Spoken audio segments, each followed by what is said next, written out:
Good morning.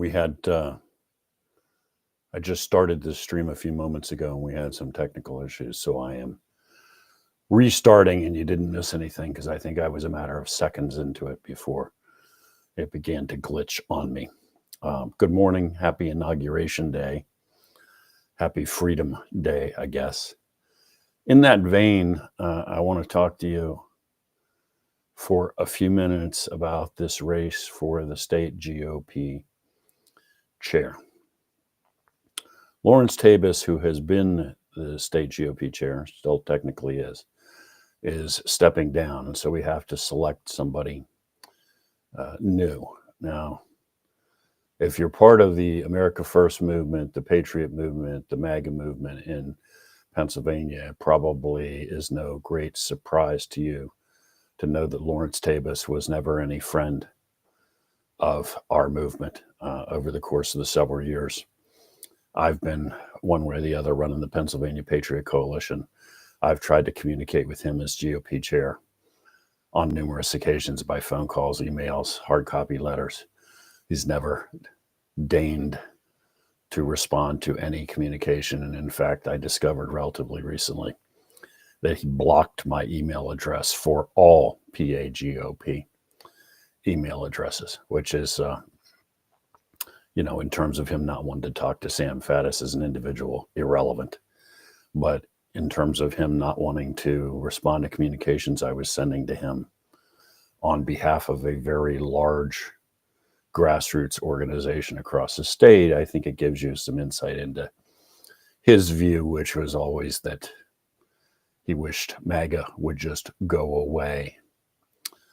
So now we're at a really critical juncture in that regard, right? We have the opportunity to choose a new state GOP chair.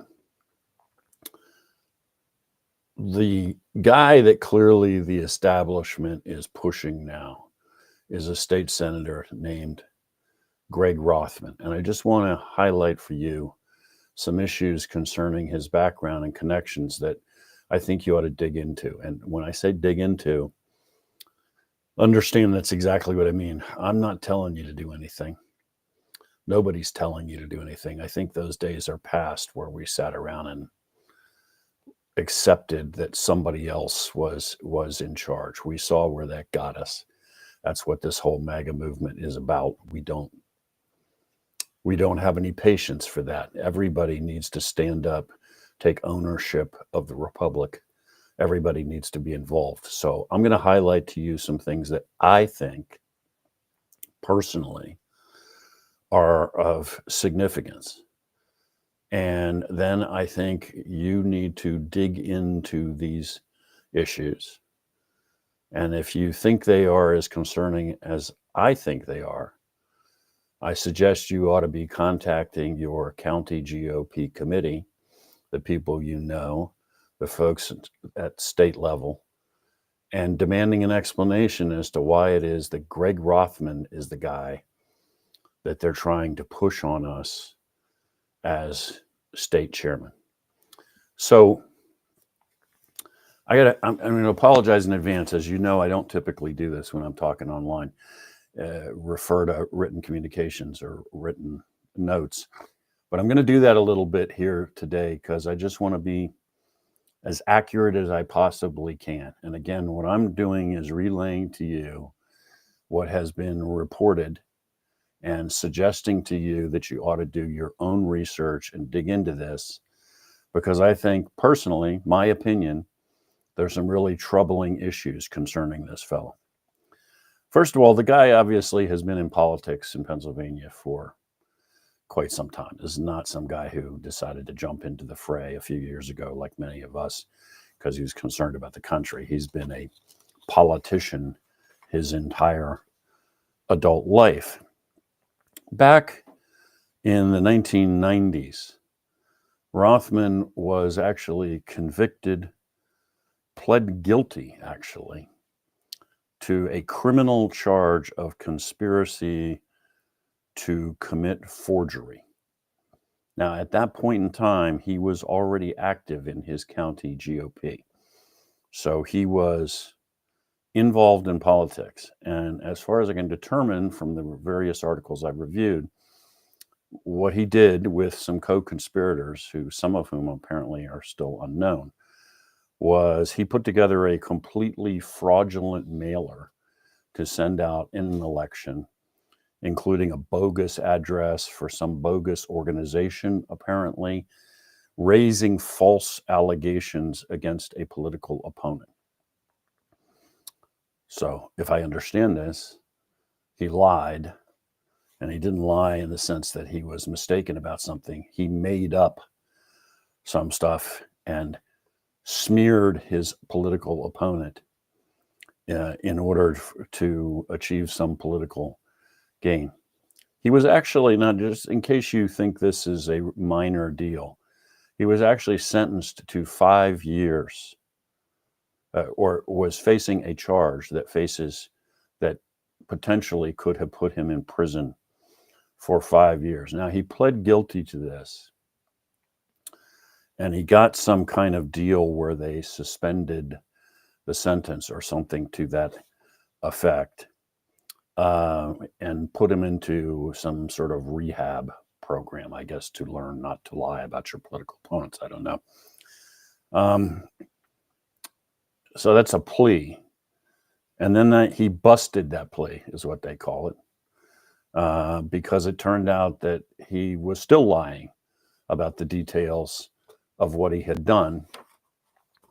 And so, having managed to set aside that conviction and get himself this sweetheart deal of going into this rehab program and dodging the consequences, he then still hadn't come clean, and they had to bust the plea, and he was convicted. He subsequently apparently arranged to be pardoned. Somehow appropriate, isn't it, given the recent deluge of pardons from the Biden White House, that this guy was taking the same route and got himself somehow pardoned from this. It doesn't change the fact that he pled guilty to it. So from the outset of his political campaign, if this is true, he was lying. In case you think all of that went away, this was some sort of youthful indiscretion, he then went on to continue to climb the ladder in Cumberland County. There have been a whole bunch of issues raised over the time he was in Cumberland County, and ultimately, as I understand it, running Cumberland County GOP, about the finances there. So part of this concerns the fact that he had the county GOP renting office space that wasn't apparently in use, didn't appear to have any purpose, but the county GOP was paying for it. In fact, the newspaper articles talk about how it was sort of vacant office space in a building, and there weren't even really any signs, and nobody even knew it was there, and it was hard to get to. In other words, the smell of this is that they're paying for office space that they're not using. But the real kicker is, of course, that the company that owns the office space is Rothman's. So if you follow that, what you have is the guy getting the county GOP to pay money to him to rent office space it doesn't need and doesn't use, apparently, according to these reports. There's also a number of other allegations about his time running Cumberland County GOP, about how he would take campaign funds, and when it was campaign season, the only offices that he seemed to be concerned about were offices in a particular local jurisdiction where he was doing business. So the suggestion there is that he was steering campaign money to affect races that had a direct connection to his personal business. He wasn't pursuing that. While other races were being lost and the county GOP was losing ground, that he was using the money to make sure that he was in good shape personally and in terms of business. But let me go into something that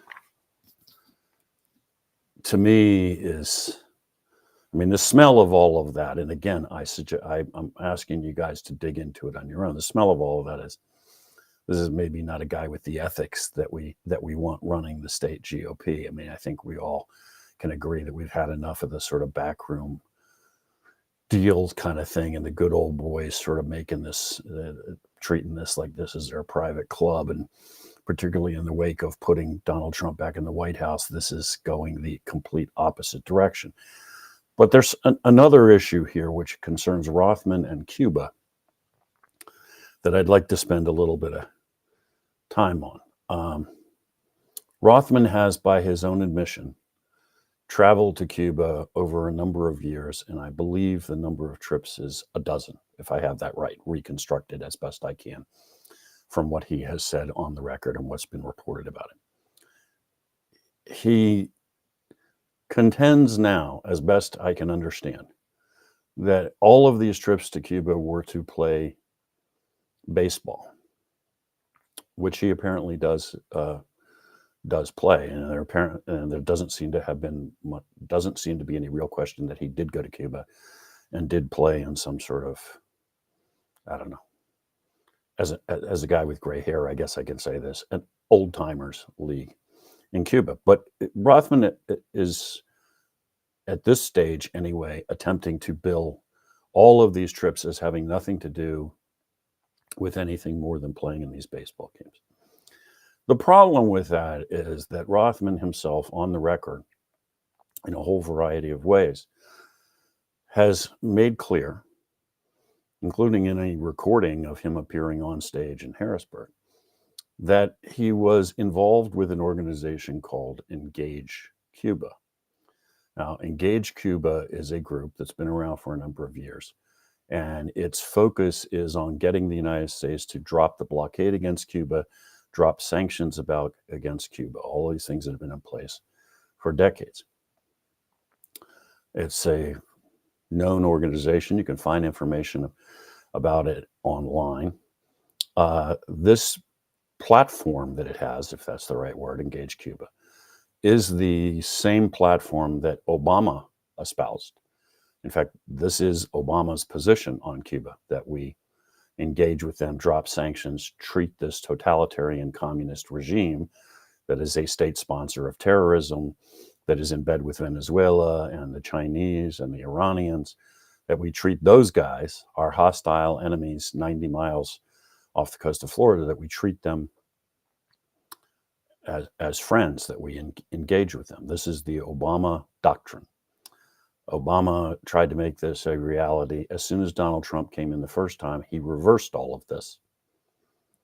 And as soon as Joe Biden entered the White House, Engage Cuba, its platform was once again Biden's platform.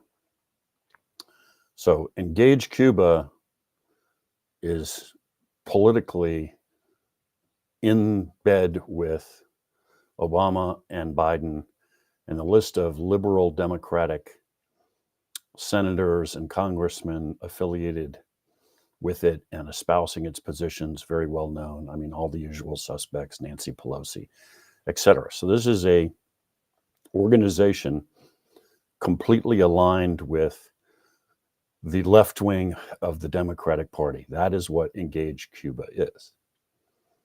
And Rothman's name is on the list of people forming Engage Cuba's chapter in Pennsylvania. That's on the record. And there is video of Rothman on stage in Harrisburg at an event held by Engage Cuba to talk about its initiatives. Standing there, the banner of the group is behind him. The guy standing next to the banner is a Cuban diplomat. I should probably put that in quotes. He claims to be a diplomat, whether that's true or he's an intelligence officer, unknown. But in any event, this is Rothman on stage, Engage Cuba event, a banner on stage behind him, a Cuban diplomat standing next to the banner. And in the course of his remarks, Rothman says in plain English that he fully supports the positions of Engage Cuba and fully supports this idea of ending the blockade. In other words, he is aligned, in his own words, with them. I didn't make that up.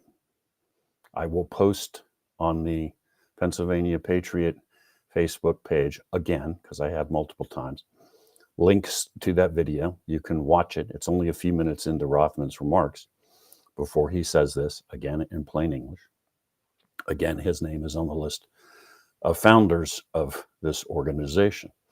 Now, the guy standing next to the banner behind him, the Cuban diplomat, in air quotes, is a guy named Miguel Frege. Miguel Frege, as I understand it, Rothman admits he knows and says he is a close friend. Okay, well, Miguel Frege is a career Cuban official. He is currently the ambassador for Cuba to the country of Dominica, not the Dominican Republic, the island of Dominica in the Caribbean. You can see his X account, his Twitter account. He posts regularly, and he posts tributes to Fidel Castro and tributes to Che Guevara and attacks on the United States and pictures of him standing with statues of Lenin and so forth and so on. So there's no question about the connection between Miguel Frege and Rothman. There's no question about who Frege is, a communist official of a communist country hostile to the United States.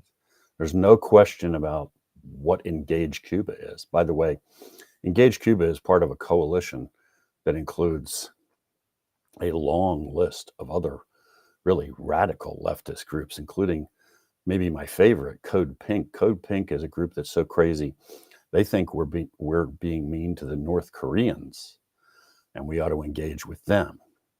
So this gives you an idea of the bedfellows of Engage Cuba, a group that Rothman has supported, appeared at their events, so forth and so on. Again, you don't have to take my word for it. Watch the video of the man on stage at their event and listen to what he says. So, to be clear, I'm not telling you that I think Greg Rothman is a communist. And I'm not telling you that I think Greg Rothman is being paid by the Cubans. I do think that at a minimum, he has been used here. I mean, this is a guy who is, as a public official, being used by a communist country to push positions and policies completely at odds with the Republican Party, and maybe most importantly, given today's inauguration day, at odds with the soon-to-be President of the United States, Donald Trump. This organization that he says he fully supports is completely in opposition to the policies of the Trump administration and completely aligned with the Biden and Obama administration. So he's an American citizen, and he is perfectly free to oppose American policy and make those statements. It does, though, kind of beg the question, is this really the guy that should be the chairman of the Pennsylvania GOP, particularly at this point in time? A guy that counts anti-American communist officials as his good friends and travels back and forth there, these guys. Bottom line, people, do your homework. And then if you end up with the same kind of misgivings that I have, ring up all of your county GOP people and all the state GOP people and ask them if they've done their homework. Thank you. Talk to you soon.